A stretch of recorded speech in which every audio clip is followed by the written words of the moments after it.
The plea from the Shadows Commander Sarah Chon floated in the observation deck of the human exploration vessel Endeavour, watching the swirling colors of the nebula Theta 7 paint the darkness with ethereal light. 3 months into humanity's first deep space exploration mission beyond the outer colonies, they had encountered wonders beyond imagination, but no signs of intelligent life.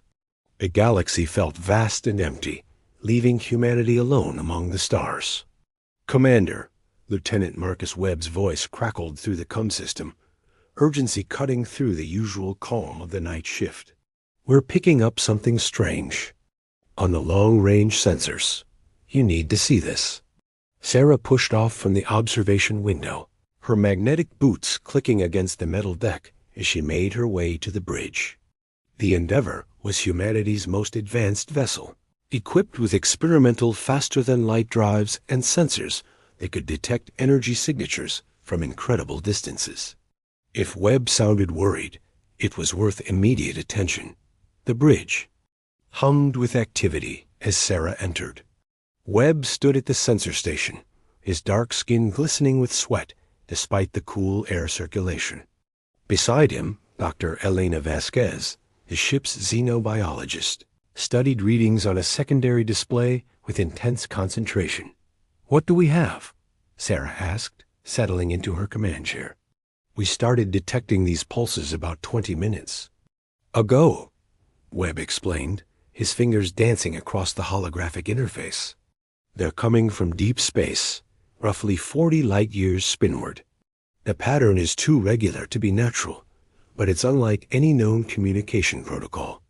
Dr. Vasquez looked up from her readings, her brown eyes reflecting both excitement and concern. "Commander, these energy signatures are unlike anything in our databases.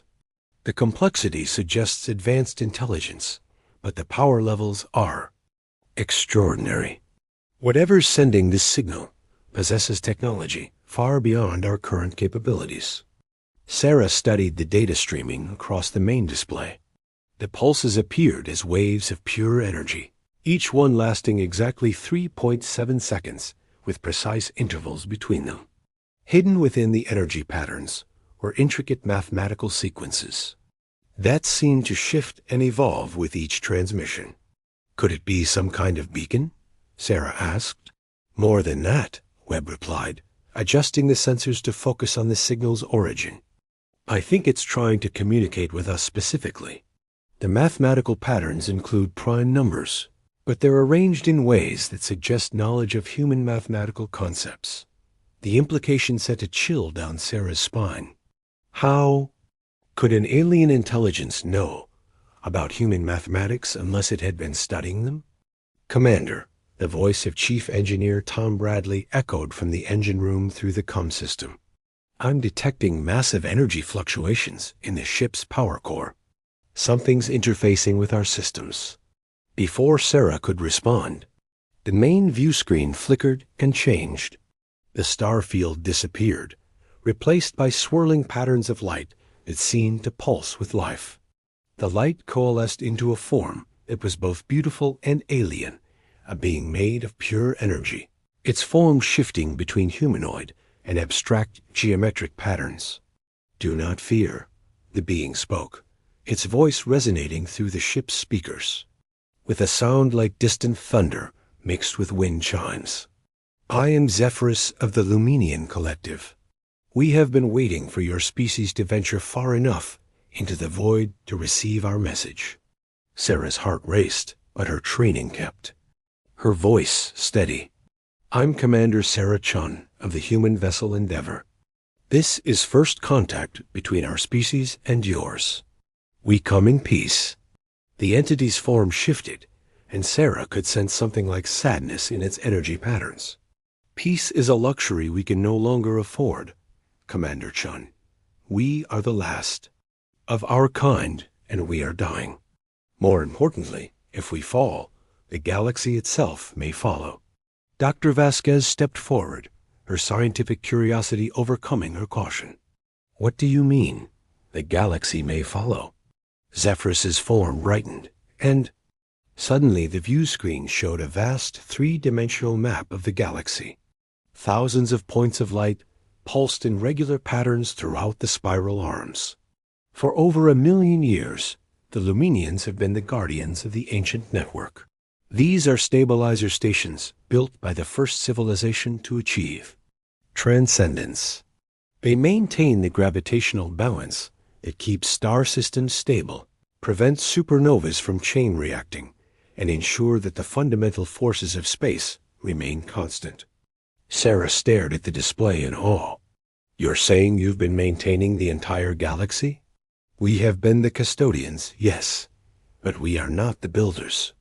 The architects, as we call them, vanished eons ago, leaving only their technology and a mandate to protect it. Each Luminian bonds with a stabilizer station, becoming part of the network, sacrificing individual existence for the greater good. The display shifted, showing scenes of destruction. Entire star systems collapsed into black holes, planets torn apart by gravitational anomalies, and the very fabric of space-time rippling with instability. This is what happens when the network fails.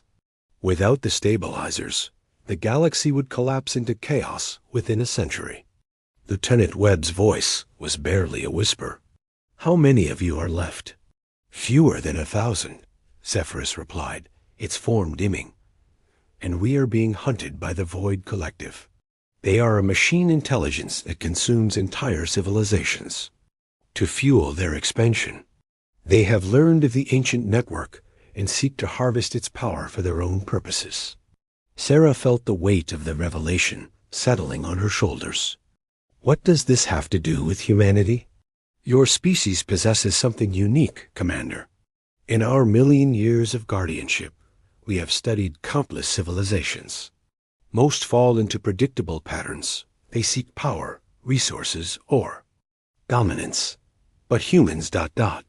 Humans consistently choose to help others, even at great cost to themselves. You have a quality we have never encountered before, the ability to sacrifice for beings you have never met. The being's form shifted again, becoming more human-like, as if trying to connect with them on a personal level. We are asking for your help, not because you are strong, but because you are kind.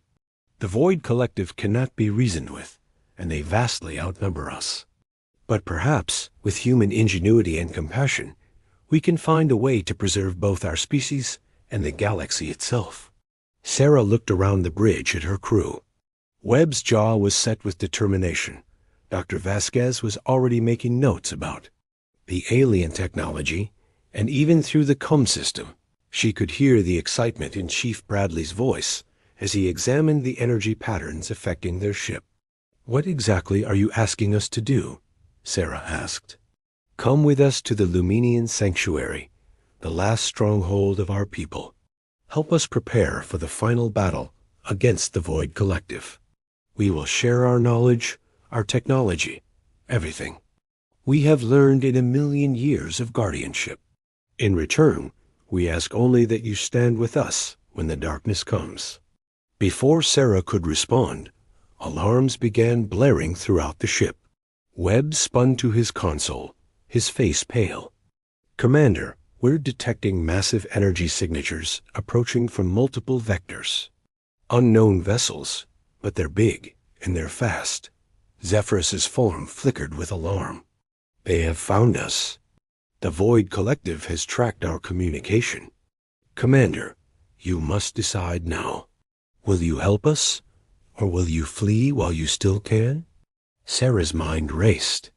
Humanity had just made first contact with an alien species, learned that an ancient network kept the galaxy stable, and now faced a threat that could destroy everything. The logical choice was to retreat, report back to Earth, and let the politicians and generals decide.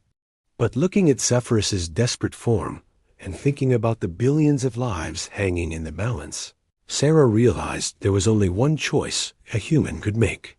All hands, battle stations, Sarah commanded.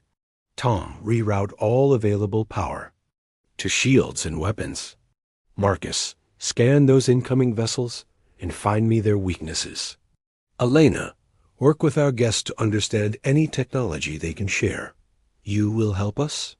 Zephyrus asked, its form brightening with hope. Asterisk. That's what humans do, Sarah replied grimly. We help, even when it's stupid, even when it's dangerous, even when we're completely outgunned. We help because it's the right thing to do. The view screen changed to show 3 massive vessels approaching. The Endeavor. They were dark, angular things that seemed to absorb light rather than reflect it. Their hulls were covered in what looked like mechanical parasites, and they moved with a predatory grace that made Sarah's skin crawl. Void collective hunter-killers, Zephyrus explained. Each one is the size of a small moon and carries enough firepower to sterilize a planet. They have been hunting my people for decades, consuming our energy to fuel their expansion. Sarah watched the approaching vessels and felt fear trying to creep into her heart. The Endeavor was an exploration vessel, lightly armed and designed for long-range missions, not combat. Against these massive warships, they stood no chance in a direct confrontation, but humans had never won through direct confrontation. They won through cunning, adaptability, and the willingness to try things that others considered impossible. Tom, can you overload our faster-than-light drive? Sarah asked. Commander, that would create a massive energy discharge that could destroy. U.S., Bradley replied. Could it damage those hunter-killers? There was a pause as Bradley considered the possibility. If we timed it right and got close enough, maybe. But we'd only get one shot. Then we better make it count, Sarah said. Turning to Zephyrus, can your people create a distraction? Something to draw their attention while we position ourselves? Zephyrus's form pulsed with what might have been approval. Humans truly are remarkable. Yes, I can create energy projections that will confuse their sensors temporarily. But, Commander, even if we succeed against these 3 vessels, there are thousands more where they came from. Then we'll have to figure out how to beat thousands more, Sarah replied. But first, let's survive the next few minutes. The Endeavor banked sharply as Sarah's plan went into motion. Zephyrus created brilliant energy phantoms that split off in different directions, each one mimicking the energy signature of a Luminian. The hunter-killers hesitated, their sensors confused by the multiple targets dot. In that moment of confusion, Sarah ordered the Endeavor to accelerate directly toward the lead vessel. The crew held their breath as the ship's hull groaned under the stress of maximum acceleration. They had seconds before the hunter-killers would realize the deception and open fire. Now, Tom, Sarah shouted, the Endeavor's faster-than-light drive. Overloaded in a brilliant flash of energy that lit up the surrounding space like a newborn star. The explosion caught the lead hunter-killer at close range, its dark hull cracking and bleeding atmosphere into the void. But the victory was short-lived. The other 2 vessels recovered quickly, and their weapons began charging with an ominous red glow. The Endeavor was crippled, its drive systems destroyed, and its shields failing. Commander, Webb reported, his voice tight with barely controlled fear. The remaining vessels are preparing to fire. Our shields won't hold against that kind of firepower.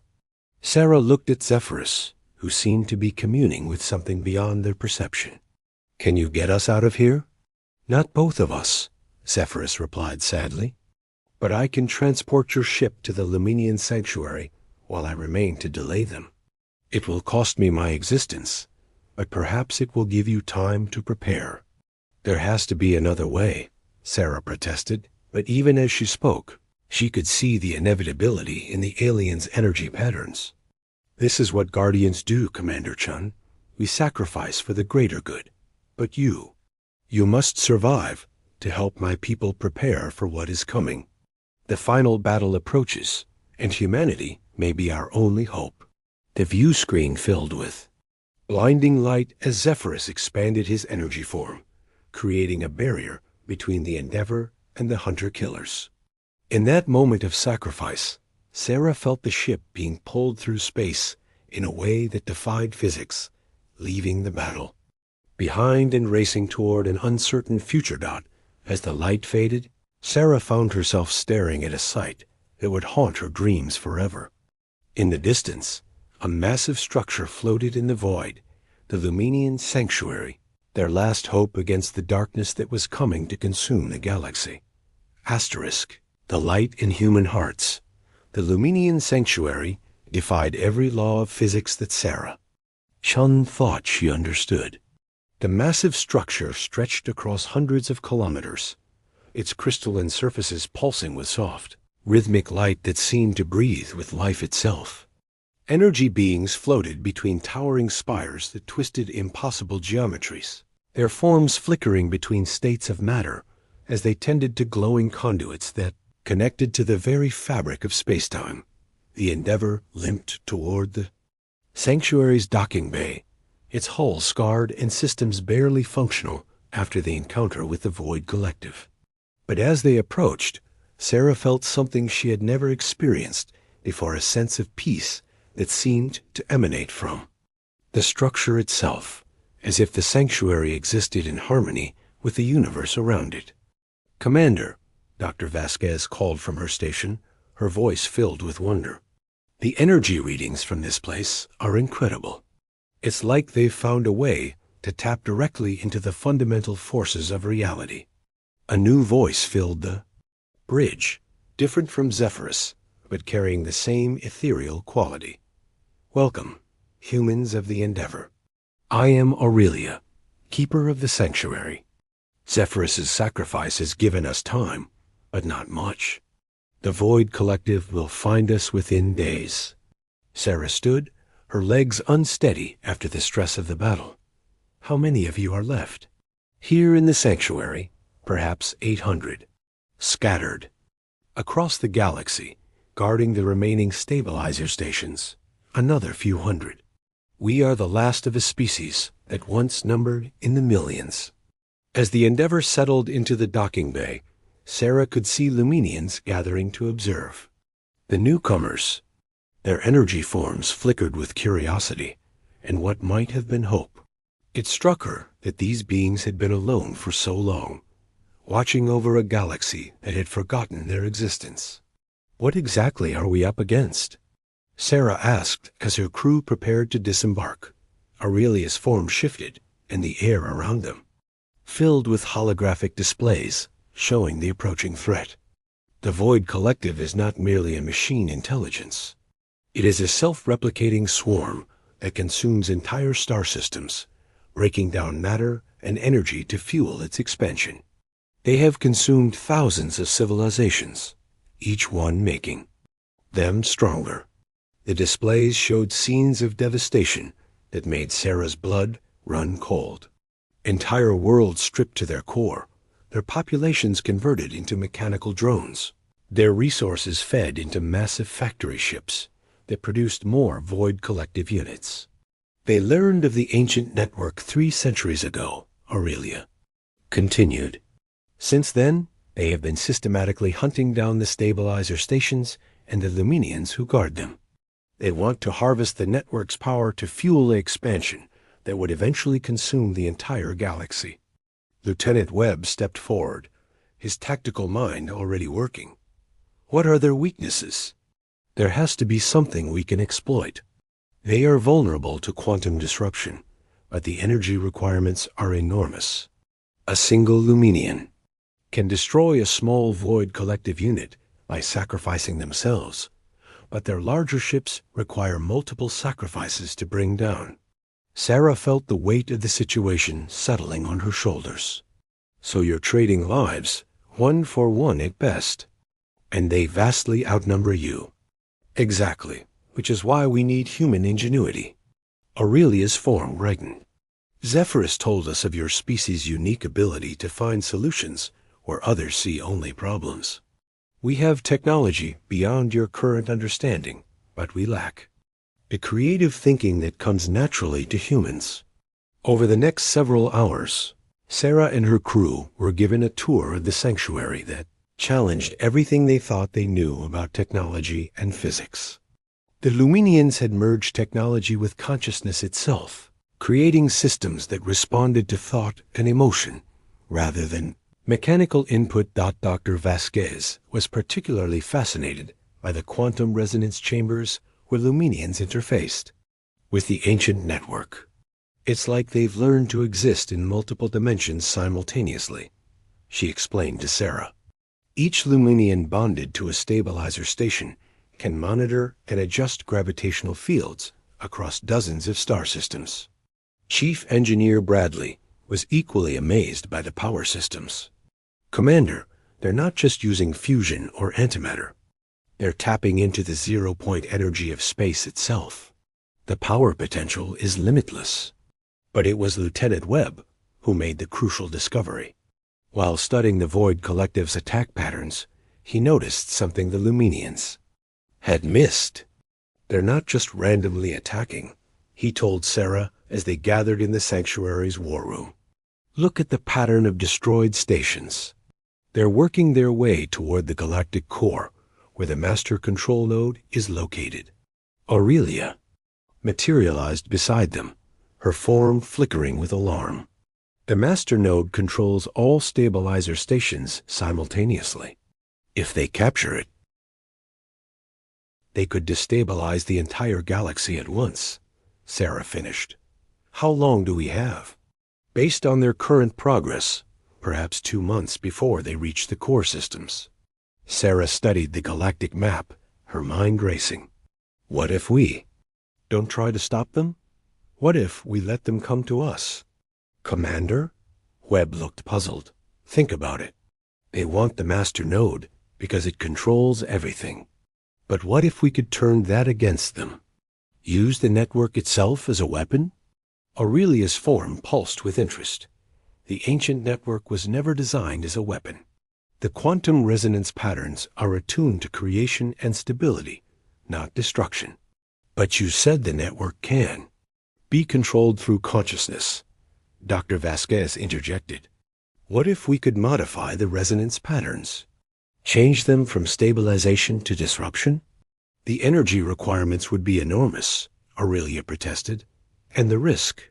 If we miscalculate, we could destroy the very thing we're trying to protect. Sarah felt the familiar tingle of a plan forming.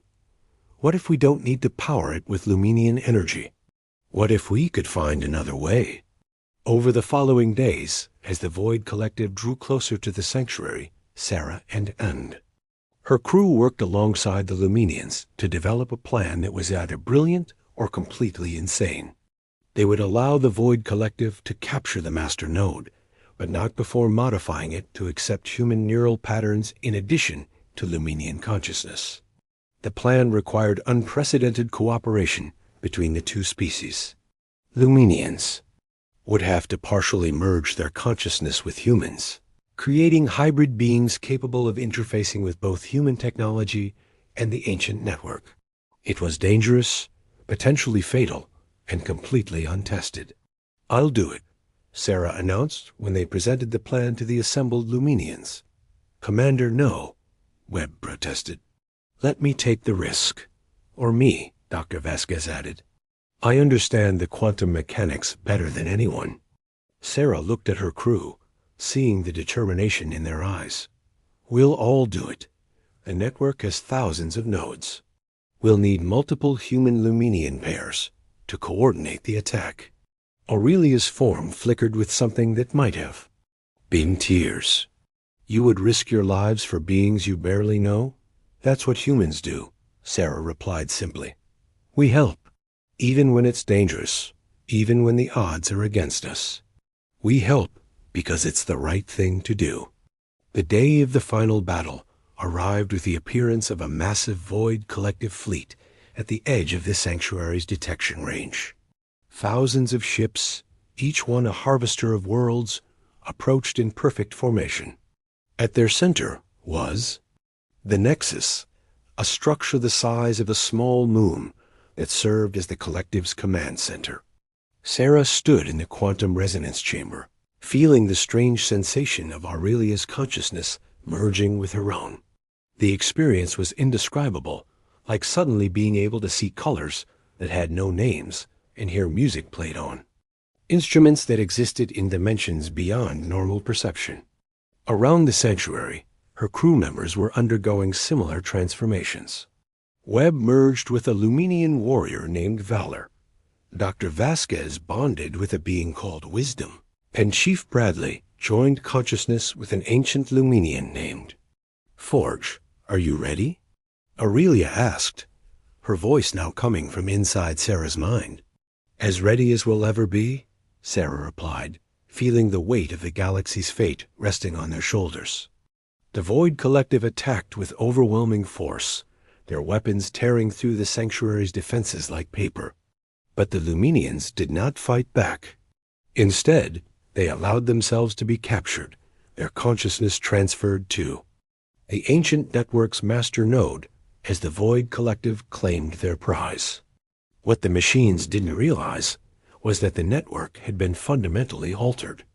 As they connected their harvesting systems to the master node, expecting to drain its power, they instead found themselves facing something they had never encountered. Before human unpredictability merged with Luminian wisdom, Sarah, her consciousness now spread across thousands of star systems, felt the network respond to her will. Instead of maintaining gravitational stability, she began to create localized disruptions, causing Void Collective ships to implode under their own gravity fields. Webb, bonded with Valor, turned the network's sensors into weapons, focusing stellar radiation into concentrated beams that pierced the hulls of the harvester ships. Dr. Vasquez, working with Wisdom, began rewriting the quantum equations that governed space-time itself, creating pocket dimensions that trapped entire Void Collective squadrons. The battle raged across the galaxy as the hybrid human-Luminian consciousness fought against the machine intelligence. For every Void Collective ship they destroyed, 2 more appeared. But humans had never won through superior numbers or technology. They won through sacrifice, ingenuity, and the refusal to give up. Sarah, Aurelia's voice echoed in her mind. The strain is too much. Our consciousness is fragmenting. We cannot maintain this level of quantum manipulation much longer. Sarah felt the truth of those words. The network was not designed to be used as a weapon, and the modifications they had made were unstable. But she also felt something else, the presence of billions of lives throughout the galaxy, all depending on their success. Then we go out with a bang, Sarah replied, making a decision that would either save the galaxy or destroy it. Everyone, focus all remaining power on the galactic core. We're going to create a quantum cascade that will either destroy the Void Collective or tear a hole in space-time itself. The final moments of the battle were a blur of energy and consciousness. Sarah felt her humanity merging completely with Aurelia's ancient wisdom, creating something new, a being that was neither human nor Luminian, but something greater than both. Together, they reached out through the network and touched every stabilizer station simultaneously. The quantum cascade began at the galactic core and spread outward at faster than light speeds. Where it touched Void Collective vessels, their molecular bonds simply ceased to exist. The machines that had consumed countless civilizations were unmade at the most fundamental level, their atoms scattered across the void. But the cascade was also destroying the network itself. As the stabilizer stations overloaded and died, Sarah felt pieces of her consciousness winking out of existence.